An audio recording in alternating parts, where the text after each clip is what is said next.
that? Mr. President, 100,000 Kashmiris have died in the past 30 years because they were denied the right given by the United Nations, the right for self-determination. 100,000 have died and 11,000 women have been raped.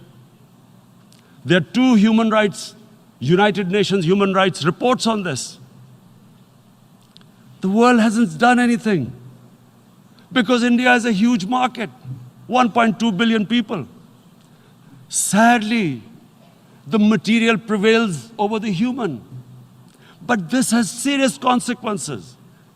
Again, I repeat, that's why I'm here. Look,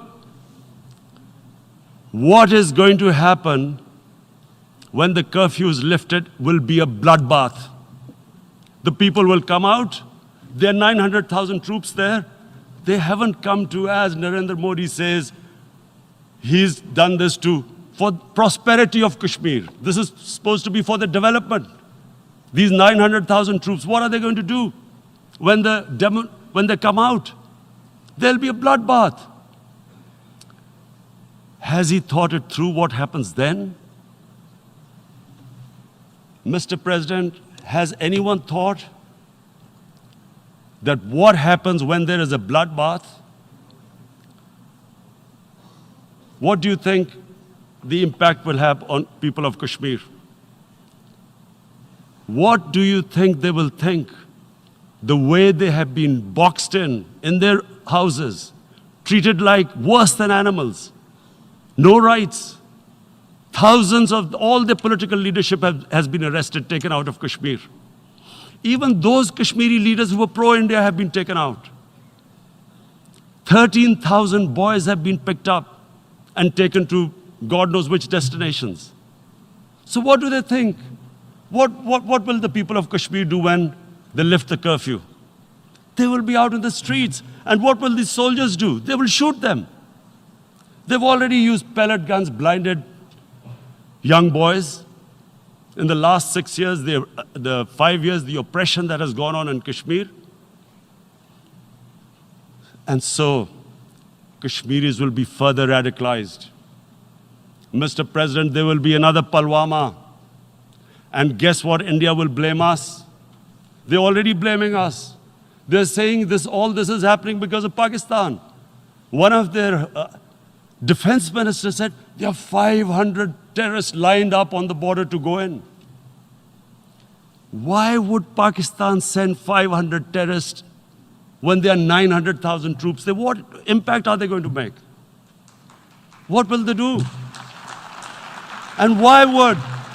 Don't we know that the moment there is some terrorist attack, all that will happen is there'll be further cruelty and oppression of the people of Kashmir. We will just give the 900,000 troops to further crush the people of Kashmir. And then we'll give the Indian government an excuse that, look, Pakistan is a terrorist state, and this mantra that has gone on, Islamic terrorism. The moment you use this catchword, Islamic terrorism, the whole world turns away. No one talks about human rights. You can do whatever you want, which is what has happened in Kashmir, because they keep using this word, Islamic terrorism. And this is what they're doing right now. What do we benefit from further increasing the cruelty on the people of Kashmir? And why would we want this? But there is no other narrative left for India. They might come and bomb us again. And then, aren't they watching these Kashmiris stuck inside for 55 days they've been stuck in? Aren't they watching? What do you think? Don't you think that the Muslims will be radicalized in India? And I'm talking about 180 million people. And when they get radicalized, there will be some incident in India somewhere down the line. Again, we will be blamed. And I'm warning you right now, again, we will be blamed. And Mr. President, what about 1.3 billion Muslims who are watching this? And they know that it is only happening in Kashmir because they're Kashmiri Muslims. this is not happening to Kashmiri Hindus. They know that this is happening because of their religion. So what do you think they will be thinking? What do you think the Jewish community would think if there were, forget 8 million, 8,000 Jews stuck like this? What do you think Europeans would think? What do we think? I mean, any human community, if their members are stuck like that, what do you think they will think? Are we a children of a lesser God?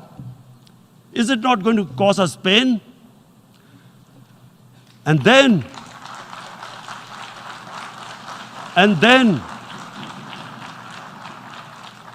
I'll tell you what will happen. People will, in the 1.3 billion Muslims, someone will pick up arms. I know we've been brought up with films, Western films. This good, decent guy doesn't get justice. He decides to pick up a gun and start seeking justice. There was a film made in New York, famous film called Death Wish. This guy gets mugged by and his family, his wife gets killed or something. He can't get justice. He picks up a gun and he goes around shooting muggers. And the whole cinema cheers him on. Because of what they will see, that there's no justice when it comes to Muslims.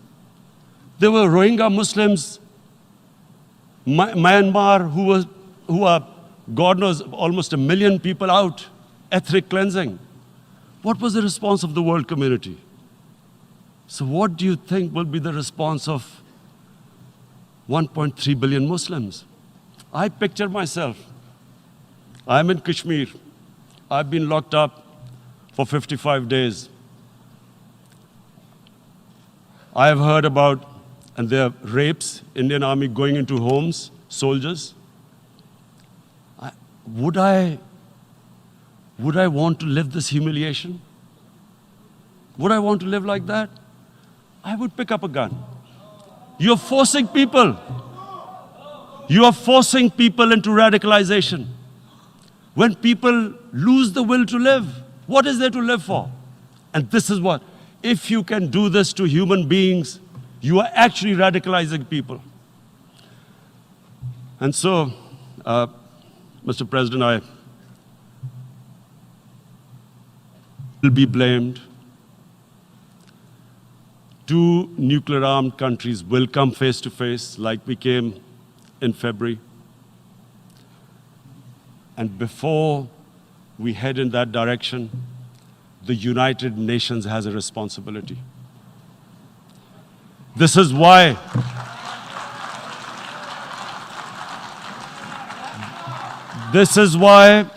the United Nations came into being in 1945. You were supposed to stop this happening. I feel we are back to 1939. Munich. Is it going to appeal to countries? Mr. President, if a convention war starts, and anything could happen, but supposing a country 7 times smaller than its neighbor, myself this question. And my belief is, La ilaha illallah, there is no God but one. And we will fight. And when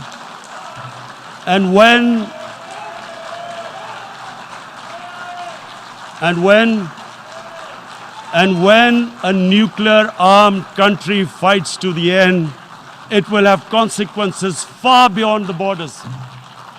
It will have consequences for the world, which is why I repeat I'm here.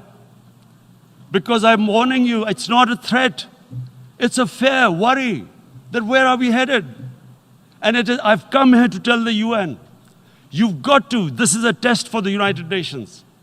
You are the one who guaranteed this is the time not to appease like in 1939 appeasement took place. This is the time to take action.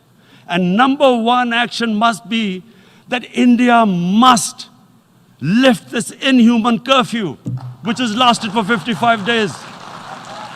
It must free It must free all political prisoners, and especially those 13,000 boys that have been picked up. Parents don't know where they've disappeared. And then the world community must give the people of Kashmir the right of self-determination. Thank you. En nombre de las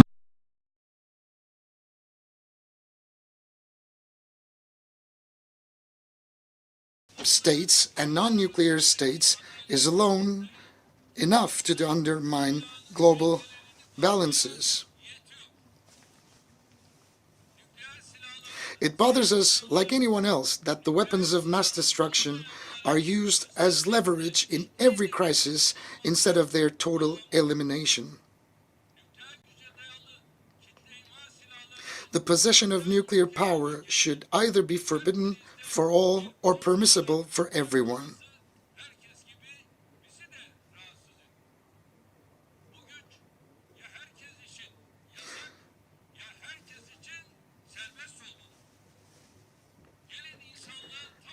For the sake of a peaceful future for all humanity, let us solve this problem as soon as possible on the basis of justice.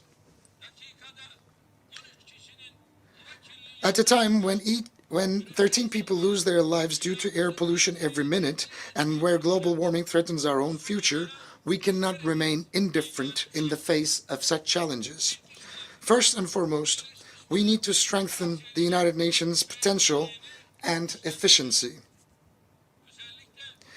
In particular, we should carry out at once the much-needed fundamental reforms in line with the principles of justice and equality within the Security Council.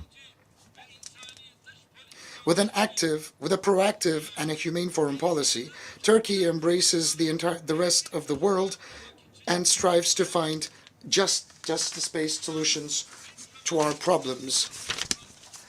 It is not without a reason that Turkey has earned the titles of the most generous country in terms of humanitarian aid, as well as the country hosting the largest displaced persons in the world. The third African Union-Turkey Partnership Summit, to be held in Turkey in 2020, will constitute another concrete example of our dedication and our proactive, humane policy.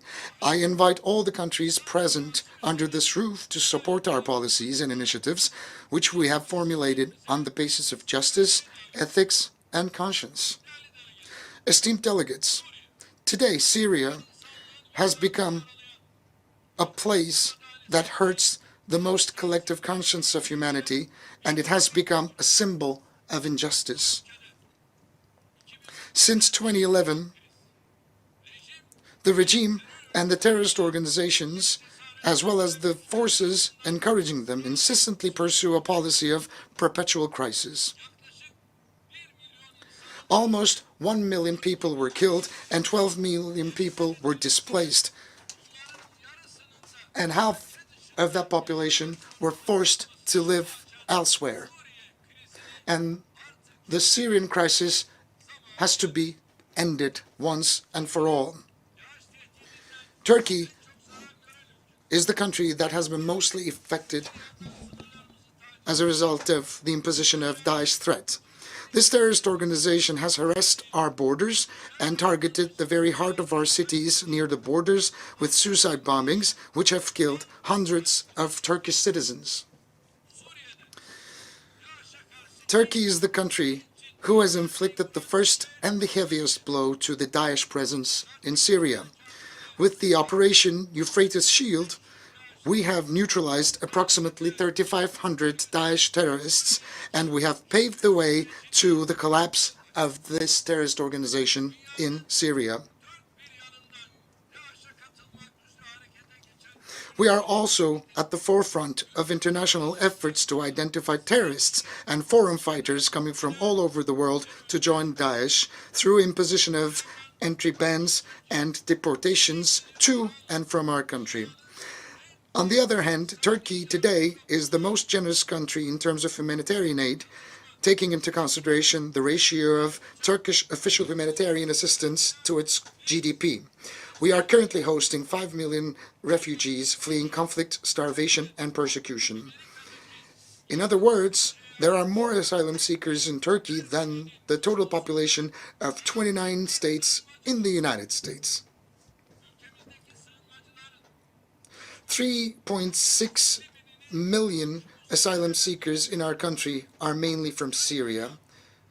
I mean, the number of the Syrian brothers and sisters that we are currently hosting in our country well exceeds half of the total population of NYC. We've spent $40 million for the asylum seekers in the last 8 years. But have we received anything as Turkey? Let me tell you. From the EU, we have until so far received, not directly into our national budget, by the way, just through international organizations, which was allocated to Disaster Relief Agency of Turkey and the Turkish Red Crescent, not more than 3 billion euros. 365,000 of the asylum seekers who fled to our country safely returned to the areas we have secured in Syria, such as cities of Jarablus and elsewhere. Nearly half of Syrian refugees are under the age of 18. The number of the Syrian children born on our territory reached 500,000. We're not only providing accommodation to them, but also essential services such as education and healthcare. Unfortunately, the world and the international community is too quick to forget the survival journey that they have embarked upon, ending in the dark waters of the Mediterranean Sea, or against the security fences stretching along the borders that they're trying to flee. As you can see, this is the picture of baby Aylan that was beached, which was a long time ago, and it's been forgotten already. No, never forget that this can happen to you, because baby Aylans, there are many baby Aylans. There are thousands of millions of baby Aylans that we need to take measures for. This is a responsibility that we have to rise up to. Only within the first 8 months of this year, we have received 32,000 irregular migrants and saved them from drowning at sea. Also, during the first 8 months of this year, we have spent 58,000 irregular migrants back to their countries, excluding Syrians. And with those fleeing from other parts of the world, Turkey currently hosts 5 million oppressed and victimized people on its soil. Unfortunately, we were left alone in our selfless sacrifice towards asylum seekers. In Syria, there has been no genuine return to the regions controlled by the regime and the terrorist organizations such as PKK, YPG, and Daesh. The parts liberated and secured by Turkey are the only places that the Syrians could have returned to. Today, we face 3 important issues that we need to handle while we're trying to settle the humanitarian crisis in Syria. Number 1, the territorial integrity and the political unity of Syria. And in order for that to be possible, the Constitutional Committee is a very critical element, and it has to be operational in a very effective manner. The beginning of last week, we got together along with my Iranian and Russian counterparts in Ankara, and as a result of the Russian summit memorandum, we've managed to accomplish a significant majority of our targets. When we reach a permanent political solution in Syria, the territorial integrity will be restored once again. And the second important issue is the following. We need to do everything that is possible in order to prevent a possible massacre in the city of Idlib and an immigration influx consisting of 4 million individuals from Idlib. The agreement, the memorandum we reached with Russia in Sochi, still remains valid despite some setbacks. Turkey cannot afford to bear another migration influx. That's why We expect all countries around the world to support Turkey's efforts to ensure security and stability in Idlib. Thirdly,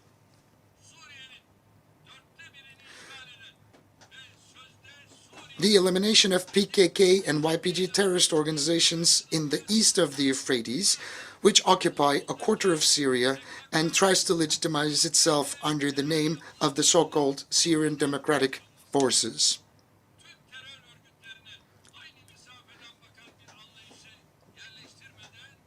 We will not be able to find a permanent solution to the Syrian conflict if we fail to handle all the terrorist organizations with the same perspective. Our talks with the United States with a view of establishing a safe zone in Syria continue. We intend to establish a peace corridor with a depth of 30 kilometers and a length of 480 kilometers in Syria and enable the settlement of 2 million Syrians there with the support of the international community. Here I'd like to show you a map briefing our plans. This is the border of Turkey that you can see, and below you can see the proposed safe zone. If this safe zone, the secure zone, can be declared, we can resettle confidently somewhere between 1 million to 2 million refugees. We can afford that opportunity. Whether the United States or the coalition forces, Russia, Iran, we can all together walk shoulder to shoulder, hand in hand. The refugees can be resettled through saving them from tent camps or container camps.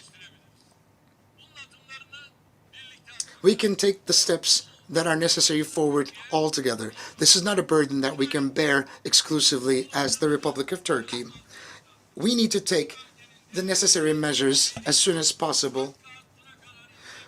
If we could extend the depth of this region until Deir ez-Zor, Raqqa line, we can increase the number of Syrians up to 3 million who will return from Turkey, Europe, and other parts of the world to their motherland. We are very much resolute in the realizing of this program, and we are involved in the necessary preparations. We also lead a process for an international conference to be held with the participation of Lebanon, Iraq, and Jordan. We likewise attach a great significance to the prospective success of the Global Refugee Forum to be held in Geneva in December, co-chaired by Turkey. We are of the opinion that a donor conference can be organized under the leadership of the United Nations to support returns to safe areas. There is global need for effective implementation of the Global Compact for Migration and the Global Compact on Refugees adopted last year at the United Nations. If we succeed to establish an environment, a landscape of trust and stability on the basis of the principles of legitimacy and justice in Syria, we will also help neighboring Iraq relieve itself from her troubles related to both Daesh and PKK presence.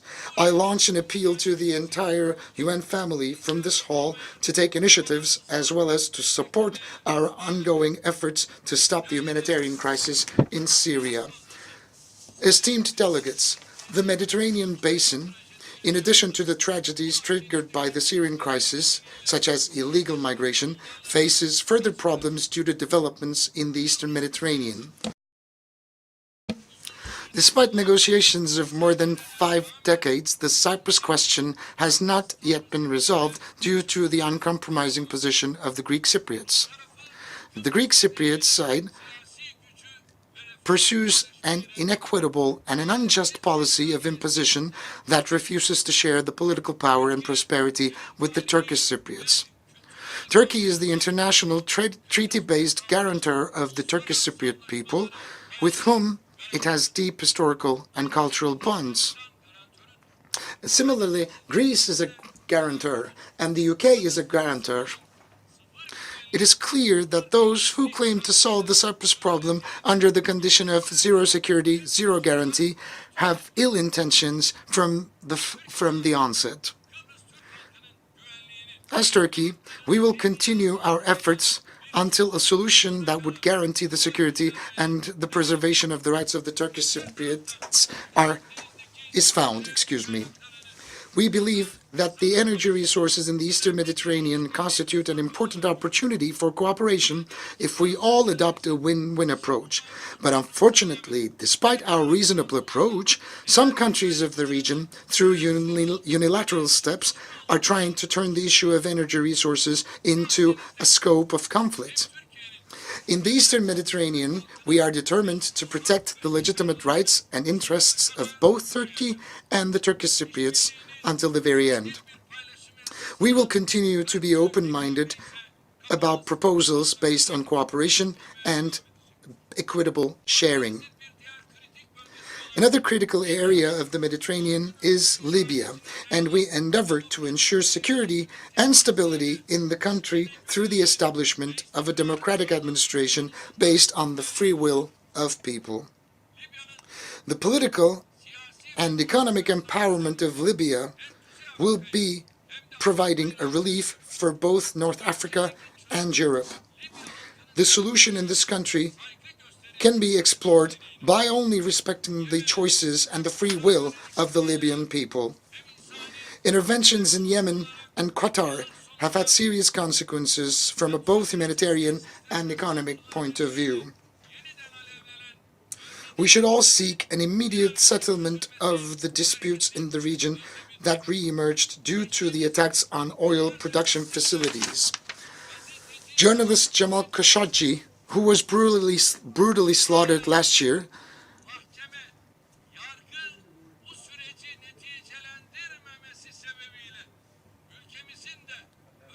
has become a symbol for the need of justice and equality in the region, as the courts have not reached yet a verdict regarding his demise. And we will keep on following up the developments there, as we are so much committed to this case. And Egypt's first democratically elected president, Mohamed Morsi, who lost his life in a courtroom in a suspicious way,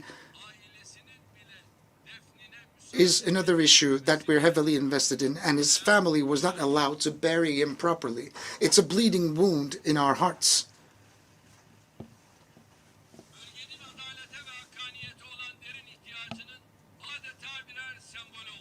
They have both become a deep symbol for the need to equality and justice in the region. We also hope that the discussions about Iran's activities, as well as related threats to this country, will be resolved in a rational framework. Esteemed delegates, today the Palestinian territory under Israeli occupation have become one of the most striking places of injustice. If the images of an innocent Palestinian woman who was murdered heinously by Israeli security forces on the street just a few days ago will not awake the global conscience, then we are standing at a point where words are not sufficient. I'm quite curious. What about this map of Israel?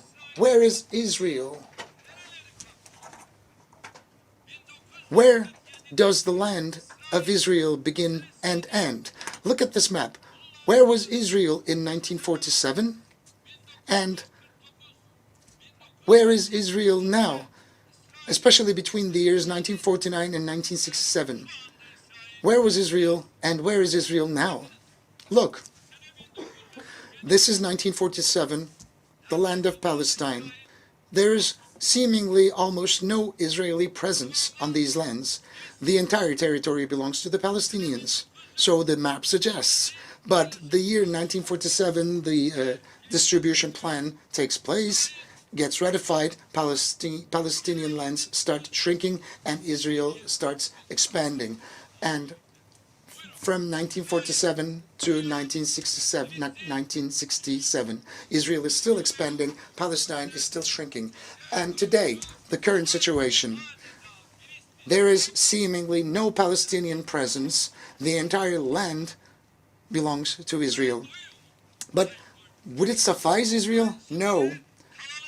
Israel is still willing to take over the remaining of the land, but what about the United Nations Security Council? What about the United Nations? And what about the resolutions therein? Are those resolutions being activated?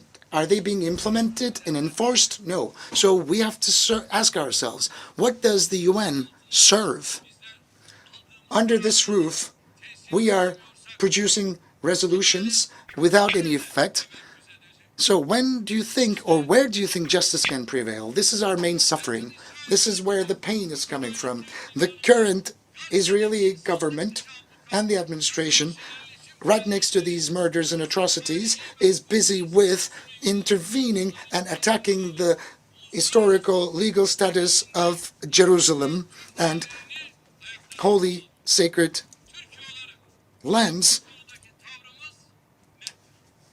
and artifacts. As Turkey, we have a very clear stance on this issue. The immediate establishment of an independent Palestinian state with homogeneous territories on the basis of the 1967 borders with East Jerusalem as its capital is the only solution.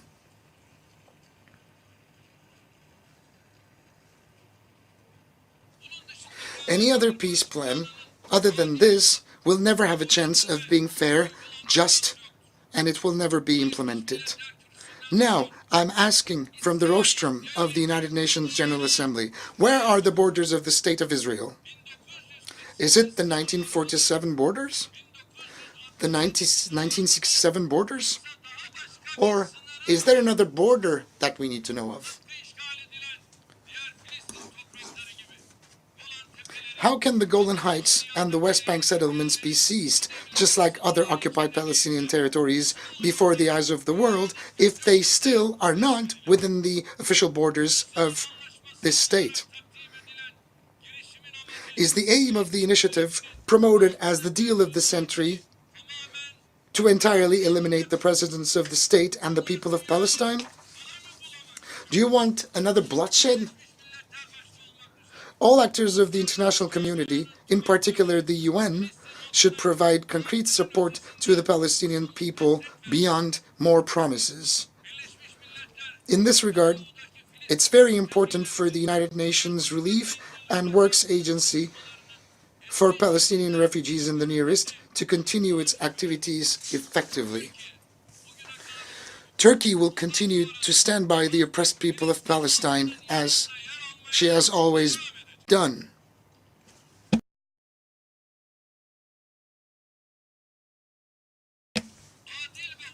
It is also very important for a fair and a peaceful future that the South Caucasus ceases to be one of the areas of conflict and tension in the world. It is unacceptable that Nagorno-Karabakh and its surrounding areas, which are the Azerbaijani territories, are still occupied despite all of the resolutions adopted. One of the problems to which the international community fails to devote enough attention is the Kashmiri conflict, awaiting a solution for 72 years. The stability and prosperity of South Asia cannot be separated from the Kashmiri issue.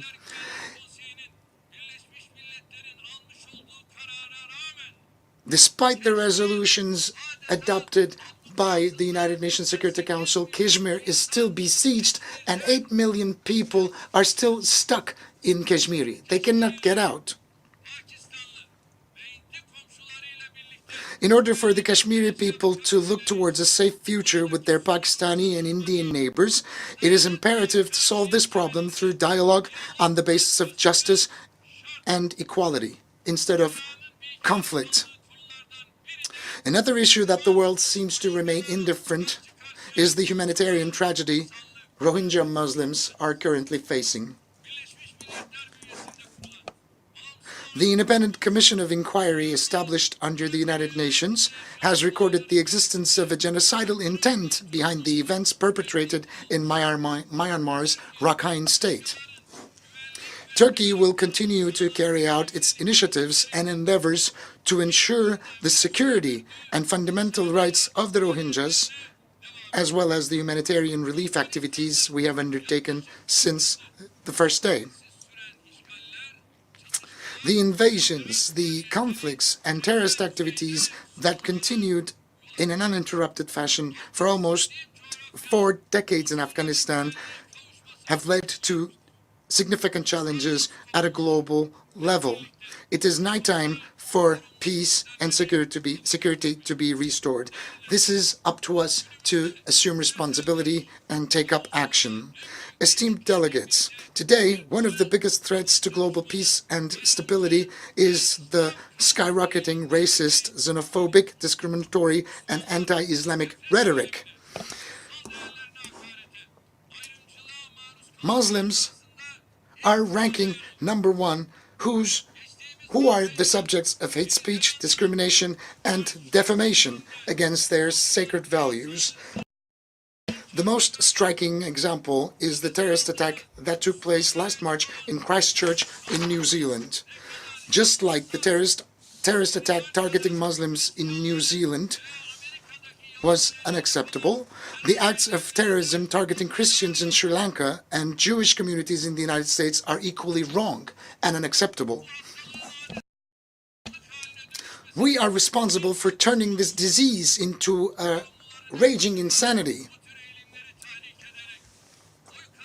The populist politicians seeking to garner votes by provoking these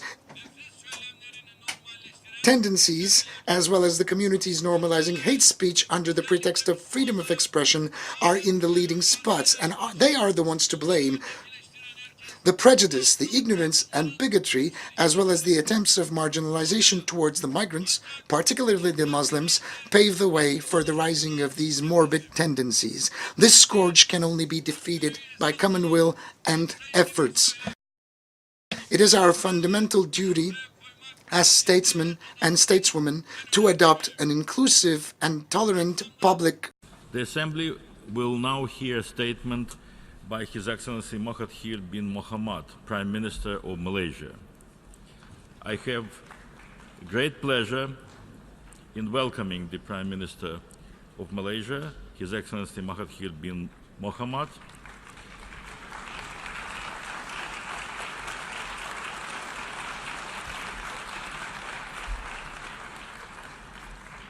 And I invite him to address the General Assembly. Madam President, I would like to join others in congratulating you on your election as the President of the 73rd session of the United Nations General Assembly. I am confident with your wisdom and vast experience, this session will achieve the objectives of the theme for this session. I assure you of Malaysia's fullest support and cooperation towards achieving these noble goals. Allow me to also pay tribute to your predecessor, His Excellency Miroslav Lajcak, for his dedication and stewardship in successfully completing the work of the 72nd session of the General Assembly. I commend the Secretary General and the United Nations staff for their tireless efforts in steering and managing UN activities globally. In particular, I pay tribute to the late Kofi Annan, the 7th Secretary General of the United Nations from 1997 to 2006, who sadly passed away in August this year. Malaysia had a positively strong and active engagement with the UN during his tenure. Madam President, the theme of this 73rd session of the General Assembly, making the United Nations relevant to all people, global leadership, and shared responsibilities for peaceful, equitable and sustainable societies remains true to the aspiration of our founding fathers. The theme is most relevant and timely. It is especially pertinent in the context of the new Malaysia. The new government of Malaysia, recently empowered with a strong mandate from its people, is committed to ensure that every Malaysian has an equitable share in the prosperity and wealth of the nation. A new Malaysia emerged after the 14th general election in May this year. Malaysians decided to change their government, which had been in power for 61 years, that is, since independence. We did this because the immediate past government indulged in the politics of hatred, of racial and religious bigotry, as well as widespread corruption. The process of change was achieved democratically, without violence or loss of lives. Malaysians want a new Malaysia that upholds the principles of fairness, good governance, integrity, and the rule of law. They want a Malaysia that is a friend to all and enemy of none. A Malaysia that remains neutral and non-aligned. A Malaysia that detests and abhors wars and violence. They also want a Malaysia that will speak its mind on what is right and wrong without fear or favor. A new Malaysia that believes in cooperation based on mutual respect for mutual gains. The new Malaysia that offers a partnership based on our philosophy of prosper thy neighbor. We believe in the goodness of cooperation, that a prosperous and stable neighbor would contribute to our own prosperity and stability.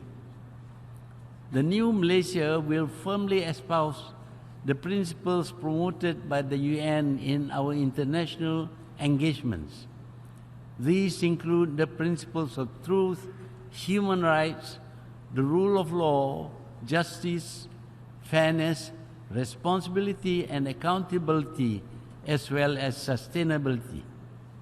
It is within this context that the new government of Malaysia has pledged to ratify all remaining core UN instruments related to the protection of human rights. It will not be easy for us because Malaysia is a multi-ethnic, multi-religious, multicultural and multilingual country. We will accord space and time for all to deliberate and to decide freely based on democracy. Madam President, when I last spoke here in 2003, I lamented how the world had lost its way. I bemoaned the fact that small countries continued to be at the mercy of the powerful. I argued the need for the developing world to push for reform, to enhance capacity building and diversify the economy. We need to maintain control of our own destinies. But today, 15 years later, the world has not changed very much. If at all, the world is far worse than 15 years ago. Today, the world is in a state of turmoil, economically, socially, and politically. There is a trade war going on between the two most powerful nations, and the rest of the world is feeling the pain. Socially, new values undermine the stability of nations and their people. Freedom has led to the negation of the concept of marriage and families, of moral codes, of respect for each other. But the worst turmoil is in the political arena. We are seeing acts of terror everywhere. People are tying bombs to their bodies and blowing them up in crowded places. Trucks are driven into holiday crowds. Wars are fought and people beheaded with short knives. Acts of brutality and are broadcast to the world live. Masses of people risk their lives to migrate only to be denied asylum, sleeping in the open and freezing to death. Thousands starve and tens of thousands die in epidemics of cholera. No country is safe. Security checks inconvenience travelers. No liquids on plane. The slightest suspicion leads to detention and unpleasant questioning. To fight the terrorists, all kinds of security measures, all kinds of gadgets and equipment are employed. Big Brother is watching, but the facts of terror remains. The acts of terror remains. Malaysia fought the bandits and the terrorists at independence and defeated them. We did use the military, but alongside and more importantly, we campaigned to win the hearts and minds of these people. This present war against the terrorists will not end until the root causes are found and removed from, and the hearts and minds are won. What are the root causes? In 1948, Palestinian land was seized to form the state of Israel. The Palestinians were massacred and forced to leave their land. Their homes and farms were seized. They tried to fight a conventional war with help from sympathetic neighbors. The friends of Israel ensured this attempt failed. More Palestinian land was seized, and Israeli settlements were built on more and more Palestinian land, and the Palestinians themselves are denied access to these settlements built on their land. The Palestinians initially tried to fight with catapults and stones. They were shot with live bullets and arrested. Thousands are incarcerated. Frustrated and angry, unable to fight a conventional war, the Palestinians resort to what we call terrorism. The world does not care even when Israel breaks international laws, seizing ships carrying medicine, food, and building materials in international waters. The Palestinians fired ineffective rockets which hurt no one. Massive retaliations were mounted by Israel, rocketing and bombing hospitals, schools, and other buildings, killing innocent civilians, including school children and hospital patients, and more. The world reward Israel deliberately provoking Palestine by recognizing Jerusalem as the capital of Israel. It is the anger and frustration of the Palestinians and their sympathizers that caused them to resort to what we call terrorism. But it is important to acknowledge that any act which terrifies people also constitute terrorism, and states dropping bombs on or launching rockets which maim and kill innocent people also terrify people. These are also acts of terrorism. Malaysia hates terrorism. We will fight them, but we believe that the only way to fight terrorism is to remove the cause. Let the Palestinians return to reclaim their land. Let there be a state of Palestine. Let there be justice and the rule of law. Warring against them will not stop terrorism, nor will out-terrorizing them succeed. We need to remind ourselves that the United Nations organization, like the League of Nations before, was conceived for the noble purpose of ending wars between nations. Wars are about killing people. Modern wars are about mass killings and total destruction countrywide.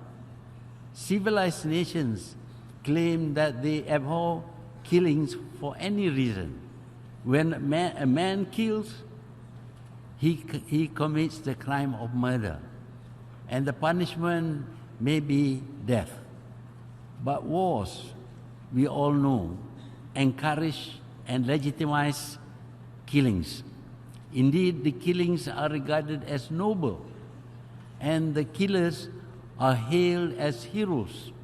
They get medals stuck to their chests and statues erected in their honor, have their names mentioned in history books. There is something wrong about our way of thinking with our value system. Kill one man, it is murder. Kill a million and you become a hero. And so we still believe that conflicts between nations can be resolved with war. And because we still do, we must prepare for war. The old adage says, to have peace, prepare for war. And we are forever preparing for war, inventing more and more destructive weapons. We now have nuclear bombs capable of destroying whole cities. But now we know that the radiation emanating from the explosion will affect even the country which uses the bomb. A nuclear war would destroy the world. This fear has caused the countries of Europe and North America to maintain peace for over 70 years. But that is not for other countries. Wars in these other countries can help live test the new weapons being invented. And so they sell them to warring countries. We see their arms in wars between smaller nations.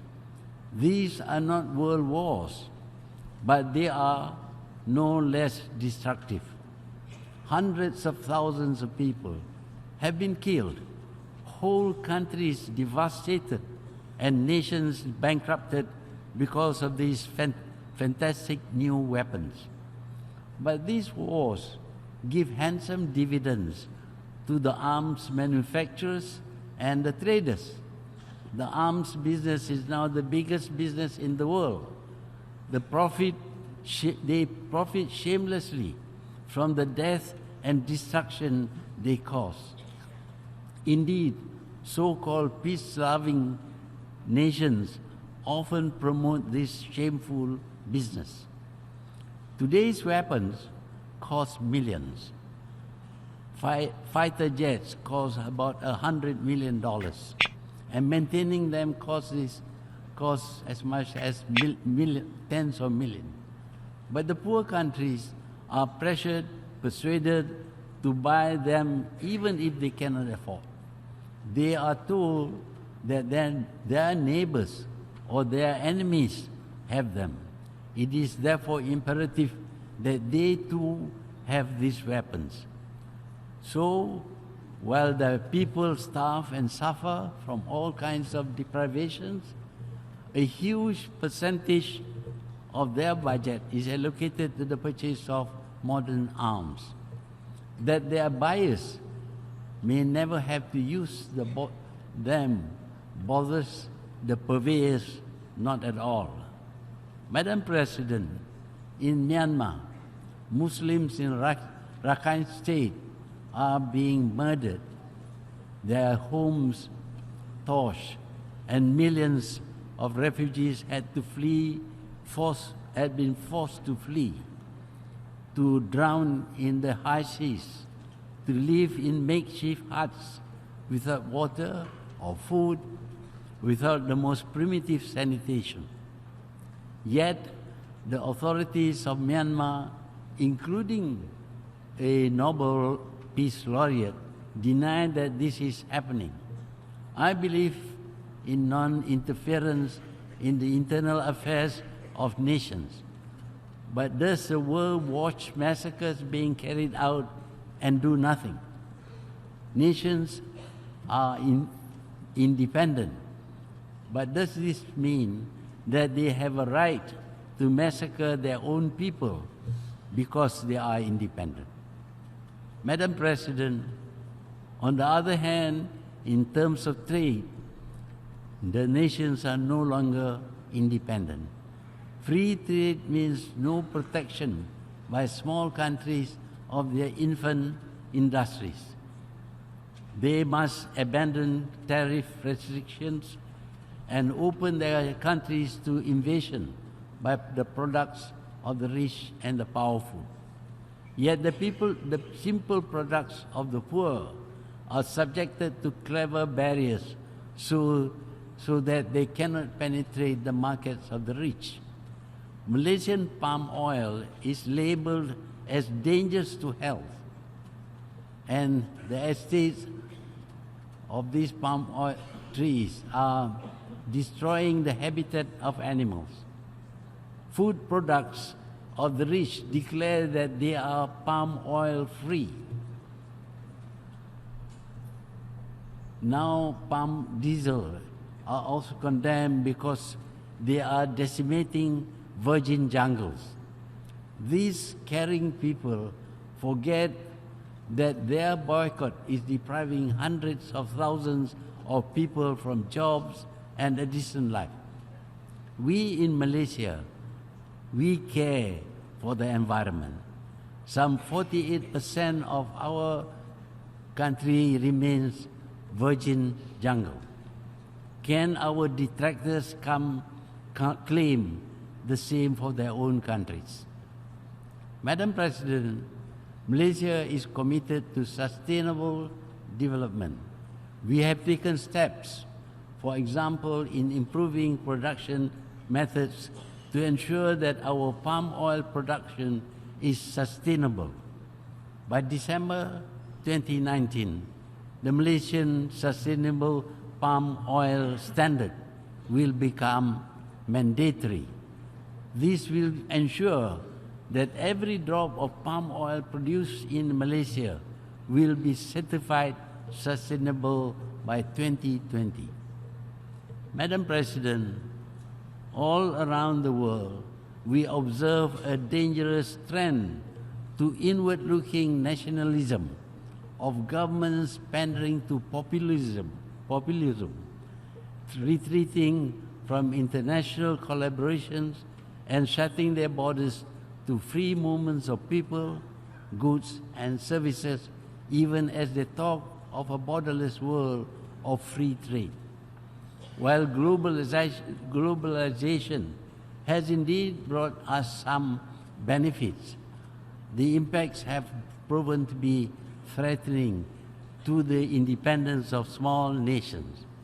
We cannot even talk or move around without having our voices and movement recorded and often used against us. Data on everyone is captured and traded by powerful nations and their corporations. Malaysia lauds the UN in its endeavors to end poverty, protect our planet, and try to ensure everyone enjoys peace and prosperity. But I would like to refer to the need for reform in this organization. 5 countries, on the basis of their victories in wars fought 70 years ago, cannot claim to have a right to hold the world to ransom forever.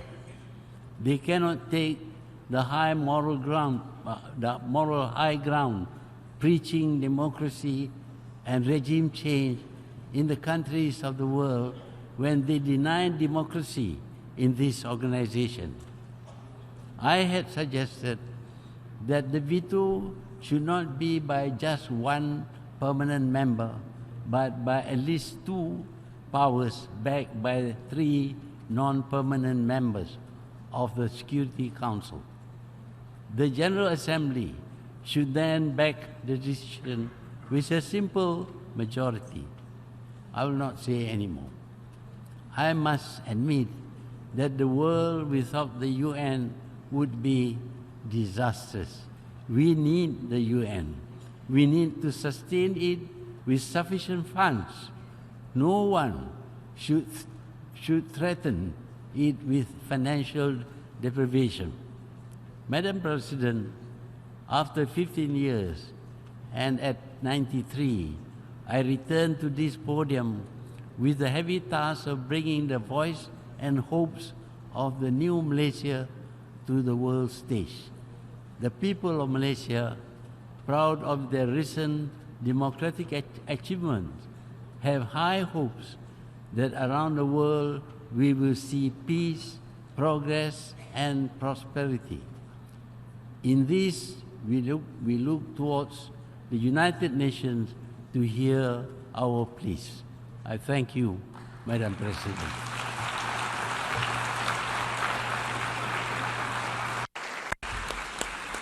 On behalf of the General Assembly, I wish to thank the Prime Minister of Malaysia for his statement, and I request protocol to escort His Excellency.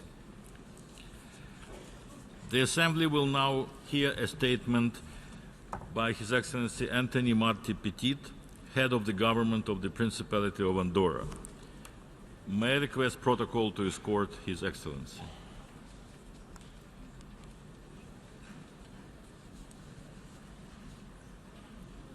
And I would like to give the floor to the Minister of Foreign Affairs of the People's Republic of China.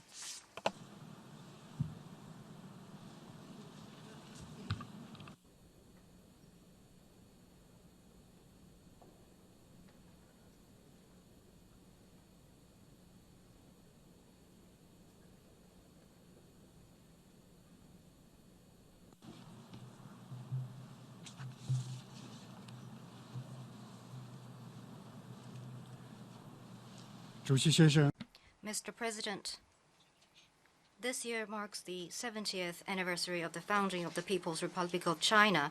In 1945, the United Nations was born in response to the call of the times. 4 years later, the People's Republic of China was founded, and the Chinese nation re-emerged before the eyes of the world as a completely reborn nation. In the past 70 years, we Chinese have changed our destiny through tireless efforts. 70 years ago, China put an end to a period in modern history in which the country was torn apart and trampled upon. We stood up and became the true masters of our country. Over the past 7 decades, China has turned itself from a closed, backward, and poor country with a weak foundation into a country that is open and on the move. On the basis of meeting the basic needs of its people, China has achieved initial prosperity. 850 million Chinese have shaken off poverty, and hundreds of millions have joined the middle-income group. Such achievements are nothing but a miracle in the development of mankind. In just several decades, China has finished what took developed countries several hundred years to complete. In doing so, China has blazed a new path to modernization for developing countries, and what China has achieved has enriched the dreams of people around the world for a better life. None of these achievements has fallen from the sky. Rather, they owe themselves to the hard work, vision, and courage of the Chinese people. The secret behind China's development is our adherence to the centralized, unified leadership of the Communist Party of China, to the development path suited to China's national conditions, to the fundamental state policy of reform and opening up, and to a people-centered development philosophy. In the past 70 years, China has integrated itself into the global community and made its contribution to the world. China has boosted world peace and prosperity through its development. Today, China has become the leading engine of global development and an anchor of stability for world peace. China is the second largest funding contributor to both the United Nations and UN peacekeeping operations. China has also dispatched the largest number of peacekeeping personnel among the permanent members of the UN Security Council. For more than a decade, China has been a prime engine powering global growth. China is now pursuing a new round of opening up with a higher standard, which I'm sure will deliver new opportunities to the world. As we enter a new era, we Chinese are more confident and capable than ever before to achieve the great rejuvenation of the Chinese nation, and we are in a better position than ever before to make greater contribution to humankind. Guided by Xi Jinping's thought on socialism with Chinese characteristics in the new era, China will continue to strive on and forge ahead. Looking back at the road we have traversed over the past 70 years, we are full of pride. Looking ahead at the journey before us, we are full of confidence about our bright future.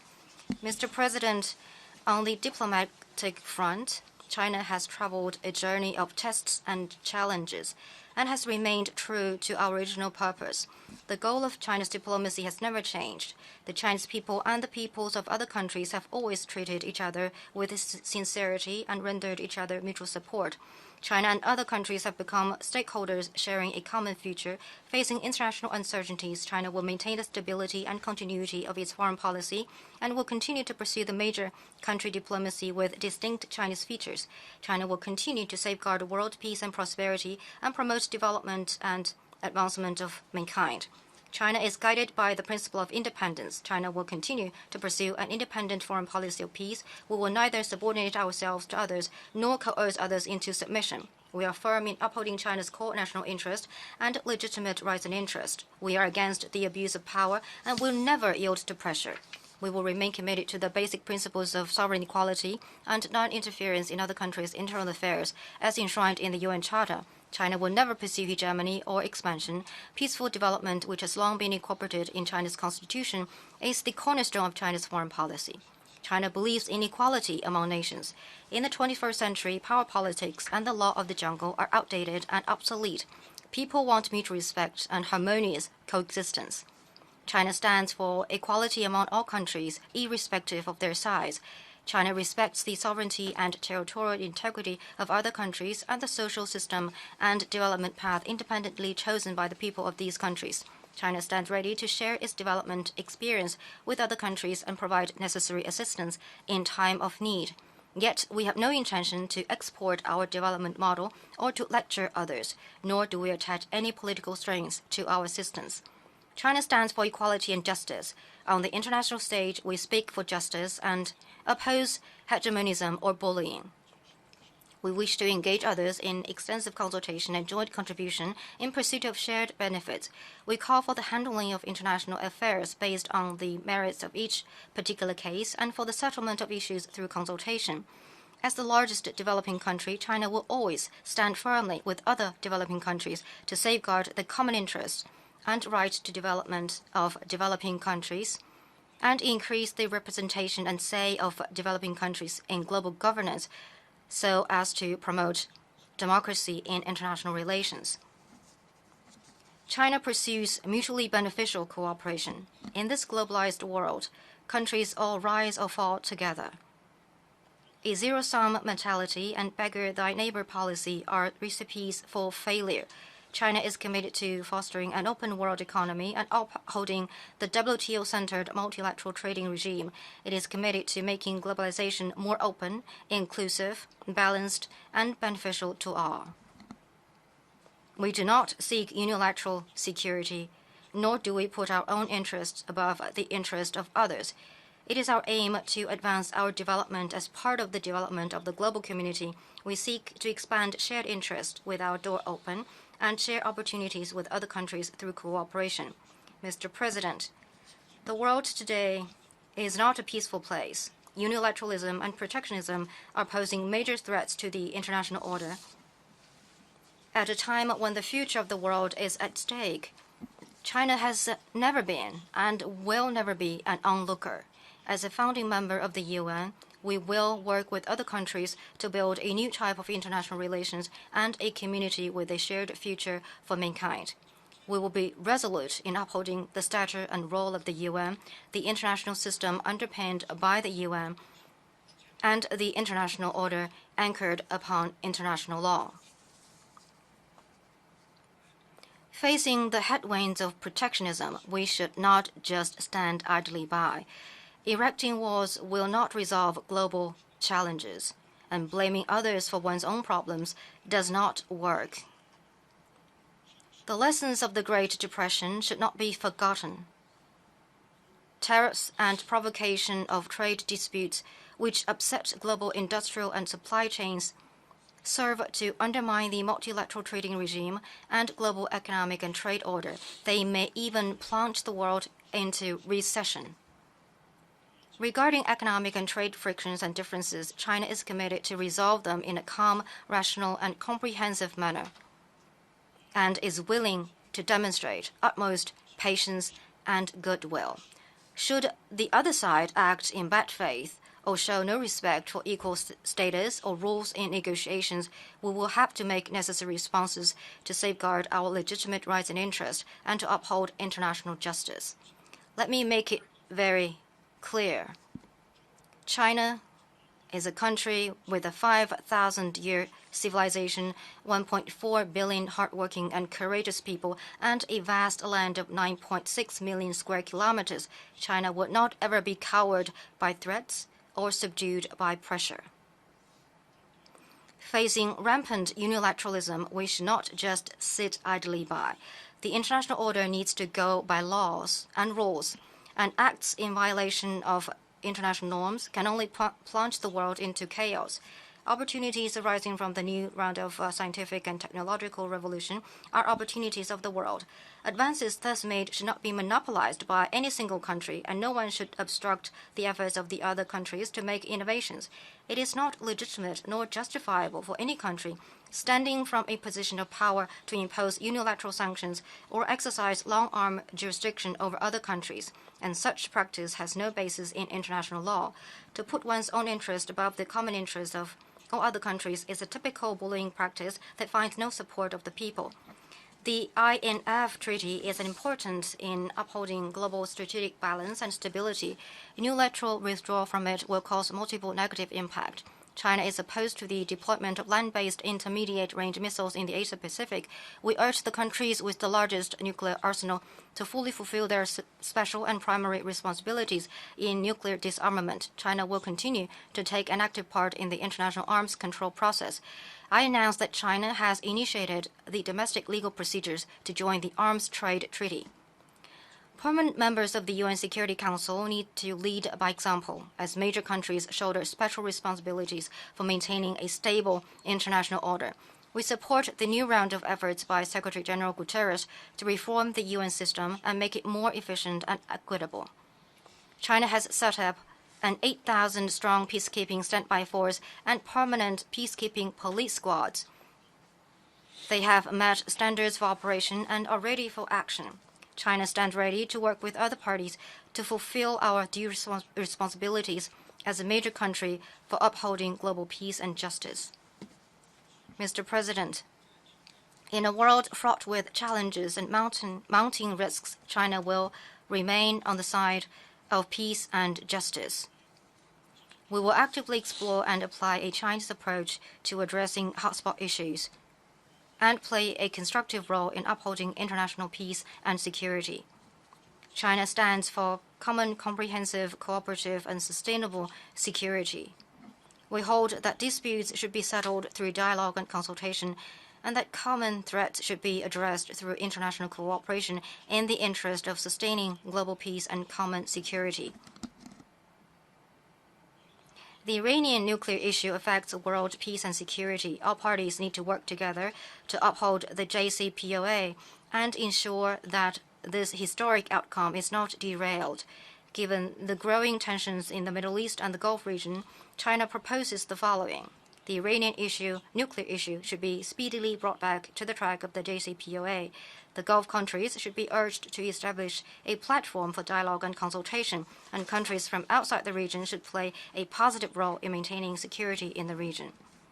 The Palestinian issue must be put at the top of the international agenda. What we lack is not a grand design, but the courage to deliver on the commitments and the conscience to uphold justice. There should be no more regression from the two-state solution and the land for peace principle, which represent a bottom line of international justice. For the Palestinian people to establish an independent state is their inalienable right, something that should not be used as a bargaining chip. On Afghanistan, what we hope to see is a united Afghanistan where all political parties and ethnic groups together determine the future of the nation, a stable Afghanistan that resolutely combats terrorism, and an Afghanistan that lives in harmony with its neighbors and becomes a positive force for maintaining peace and stability in the region. We will continue to contribute our share to Afghanistan's reconciliation and reconstruction. Regarding the Korean Peninsula, the opportunity for the settlement, political settlement, must not be missed again.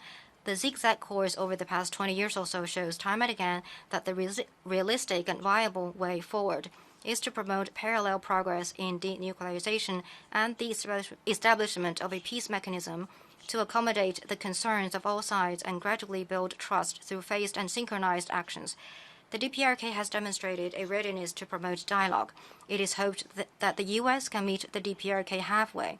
It is necessary for the Security Council to consider, in light of new developments on the peninsula, invoking the rollback terms of the DPRK-related resolutions in order to bolster the political settlement of the peninsula issue.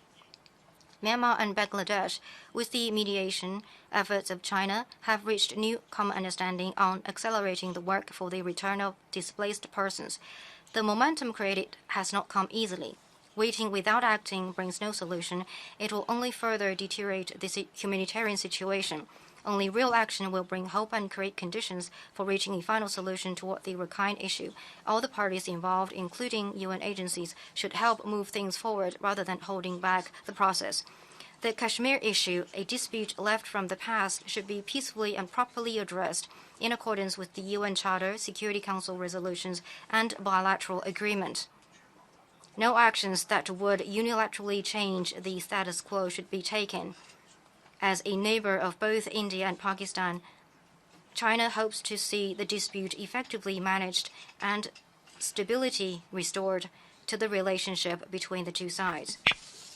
Mr. President, development is the master key to solving all problems. Development should be placed at the center of the global macro policy framework.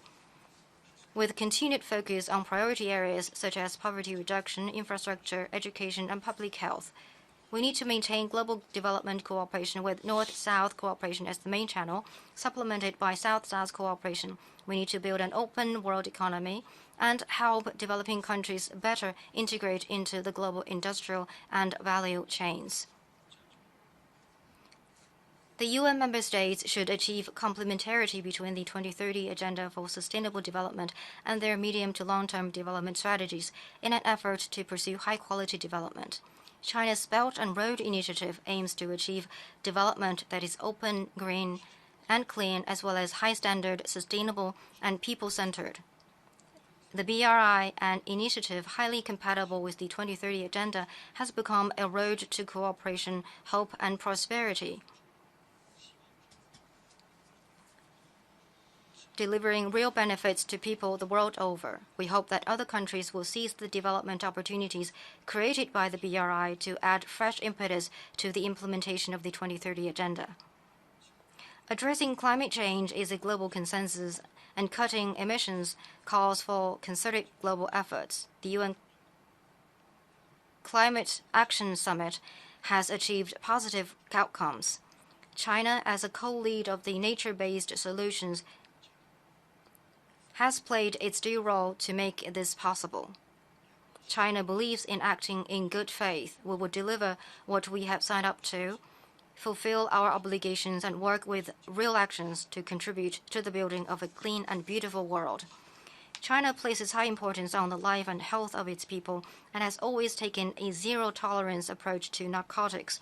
We have placed all fentanyl-related substances under control, a move that goes well beyond such scheduling by the UN.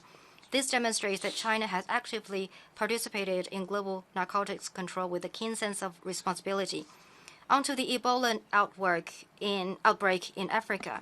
As the alarm is sounded once again, China has already sent emergency aid supplies to the Democratic Republic of the Congo and its neighboring countries affected by the epidemic. China has also sent public health experts and maintained close collaboration with the World Health Organization and the AU Commission. Besides, China will donate another $18 million to the Global Fund to fight AIDS, tuberculosis, and malaria. Mr. President, I want to conclude with a quote from President Xi Jinping. Our world is full of both hope and challenges. We should not give up our dreams just because the reality around us is too complicated. We should not stop pursuing our ideals just because they seem out of touch or out of reach. Let us work tirelessly to promote the purposes and principles of the UN Charter and work together to build a community with a shared future for mankind. Thank you.